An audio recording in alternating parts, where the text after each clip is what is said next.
kami dari kelompok A2 yang beranggotakan Suci Nur Apriza, Tika Ayu Lestari, Destia Erni, Fikri Arifin, dan Idri Kurnia Pratama. Di sini kami akan mempresentasikan tugas dari mata kuliah metode penelitian kuantitatif. Pada kesempatan kali ini kami mengambil judul tentang pengaruh profesionalisme terhadap kinerja pegawai di Dinas Kependudukan dan Catatan Sipil pada Kabupaten Tanjung Jabung Timur. Latar belakang dalam pengambilan judul ini ialah kinerja birokrasi pelayanan publik menjadi isu kebijakan semakin strategis karena perbaikan kinerja birokrasi memiliki implikasi yang luas dalam kehidupan ekonomi politik. Dalam kehidupan ekonomi, perbaikan kinerja birokrasi akan menjadi mempengaruhi iklim investasi yang amat diperlukan dalam mengakselerasi pembangunan di daerah. Sedangkan dari sisi politik, perbaikan kinerja birokrasi pelayanan publik akan memiliki implikasi luas, terutama untuk memperbaiki tingkat kepercayaan masyarakat terhadap pemerintah. Dan perubahan yang terjadi telah membawa banyak kemajuan dalam berbagai aspek kehidupan masyarakat. Tetapi di sisi yang lain, perubahan tersebut meningkatkan tuntutan, harapan, dan kebutuhan masyarakat akan kualitas pelayanan yang semakin baik. Untuk dapat memenuhi tuntutan dan kebutuhan masyarakat akan pelayanan yang semakin berkembang, pemerintah perlu sedini mungkin mengusahakan profesionalisme aparatur atau pegawai negeri. Untuk itu, profesionalisme aparatur mutlak diperlukan seiring dengan pendayagunaan kelembagaan dan ketatalaksanaan. Untuk rumusan masalah, yang pertama ialah untuk mengukur profesionalisme pegawai terhadap kualitas pelayanan. Yang kedua, apa itu pelayanan publik serta makna dari kualitas pelayanan. Yang ketiga, untuk mengetahui sejauh mana pengaruh profesionalisme pegawai aparatur terhadap kualitas pelayanan publik di bidang administrasi pemerintah. Kemudian, batasan masalah.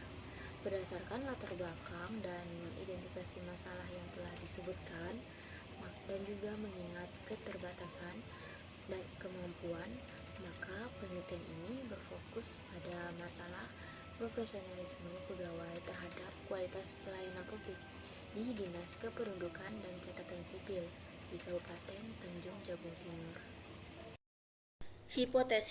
Hipotesis yang dikemukakan adalah profesionalisme aparatur berpengaruh positif terhadap kualitas pelayanan publik di bidang administrasi pemerintahan pada kantor Dinas Kependudukan. Hipotesis alternatif atau hipotesis kerja H1, terdapat pengaruh antara profesionalisme terhadap kualitas pelayanan publik Dinas Kependudukan. Hipotesis 0 HO, tidak terdapat pengaruh antara profesionalisme terhadap kualitas pelayanan pegawai terhadap kantor Dinas Kependudukan. Landasan teori menguraikan tinjauan teori yang dipergunakan sebagai dasar dalam penelitian, yaitu konsep dasar pelayanan publik, kepuasan masyarakat, faktor-faktor yang mempengaruhi kepuasan pelanggan terhadap kualitas pelayanan, standar pelayanan minimal, penelitian sebelumnya, kerangka pemikiran dan hipotesis. Profesionalisme pegawai mempunyai pengaruh yang kuat dan bernilai positif terhadap kinerja pegawai pada kantor Dinas Pelayanan Publik Kependudukan.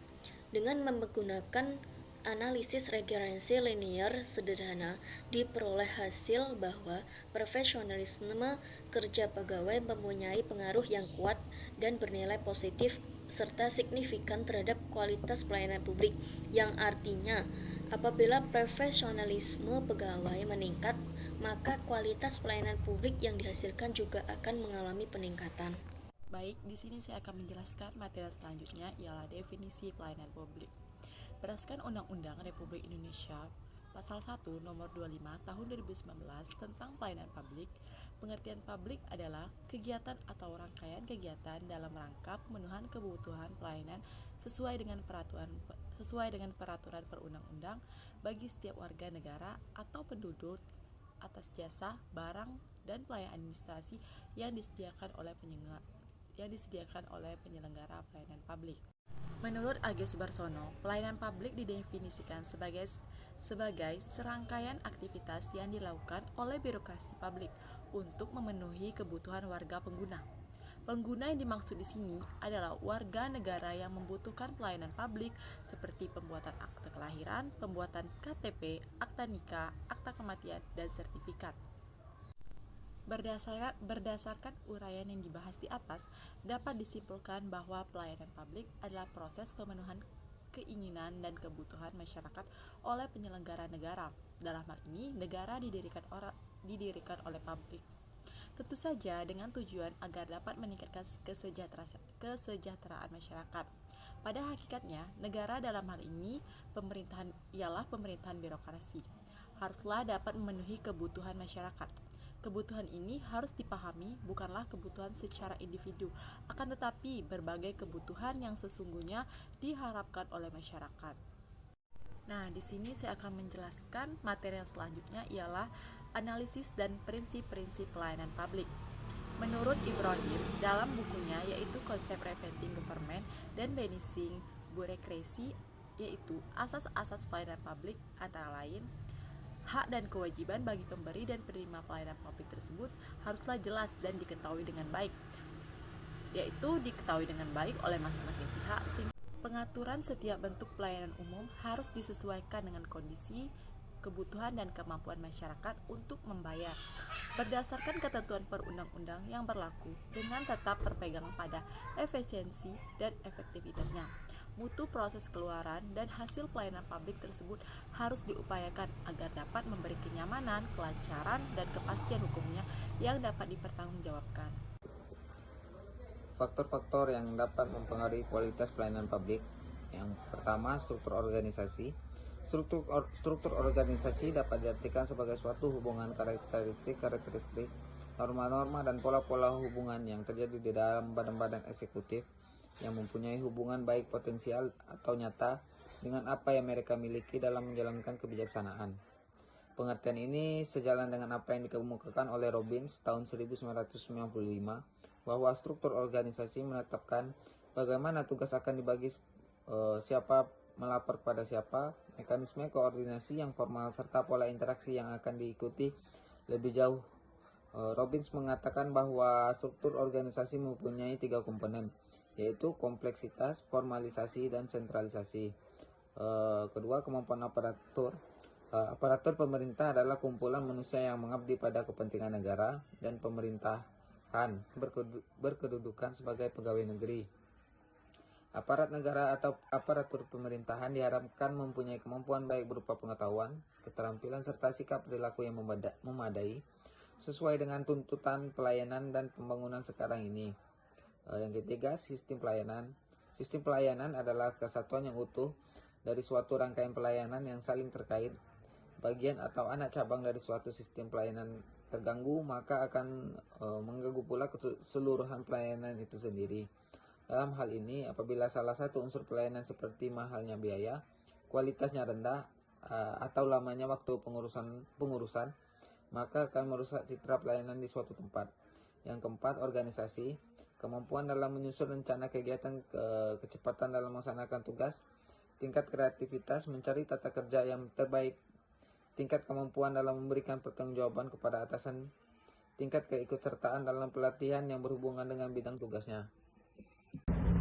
Definisi profesionalisme menurut Sudijarto 1990-57 mendefinisikan profesionalisme sebagai perangkat atribut-atribut yang diperlukan guna menunjang suatu tugas agar sesuai dengan standar kerja yang diinginkan. Sedangkan menurut Siagian 2009 banding 163, profesionalisme adalah keandalan dan keahlian dalam pelaksanaan tugas sehingga terlaksana dengan mutu tinggi, waktu yang tepat, cermat, dan prosedur yang mudah dipahami dan diikuti oleh pelanggan.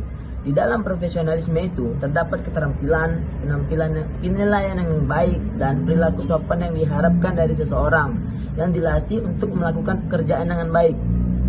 Ada juga faktor yang mendukung sikap profesionalisme kerja, yaitu yang pertama performance atau performa.